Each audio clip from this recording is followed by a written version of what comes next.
یہ جو قرآن ہے نا قرآن، واللہ اس کو آج کچھ سمجھا ہی نہیں جا رہا، اور یہی وہ قرآن ہے جس کی وجہ سے اللہ رب العزت قوموں کو عروج دیتے ہیں۔ یہی وہ قرآن ہے جو کل قیامت کے دن گواہی دے گا ایسے لوگوں کے حق میں کہ جو لوگ اس کے حلال کو حلال جان کر اس پر اپلائی کرتے تھے اور حرام کو حرام جان کر اس سے بچنے کی کوششیں کرتے تھے، لیکن انفارچونیٹلی ہم نے قرآن کو 2 لاکھ کے موبائل کے بدلے اگنور کر دیا۔ جو لگاؤ ہمیں موبائل سے ہے نا، اس سے کئی زیادہ لگاؤ ہمیں قرآن سے ہونا چاہیے تھا۔ جتنا ٹائم ہم یہ لوگوں کا بیہودہ کنٹینٹ دیکھنے میں لگاتے ہیں نا، اس سے زیادہ ہم پر فرض یہ تھا کہ ہم قرآن کی آیتوں کو سمجھنے میں لگائیں۔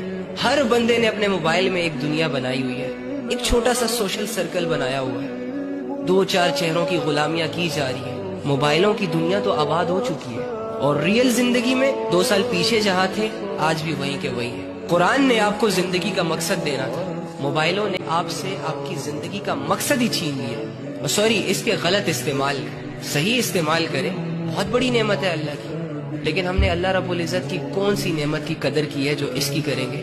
ہم تو پہلے اللہ سے مانگتے ہیں، اور جب اللہ رب العزت وہ چیزیں ہمیں دے دیتا ہے، ہماری ملکیت میں لے آتا ہے، تو ہم انہی چیزوں کو اللہ کے اگینسٹ استعمال کرنے لگ جاتے ہیں۔ یہ منافقت کی اعلیٰ مثال ہے۔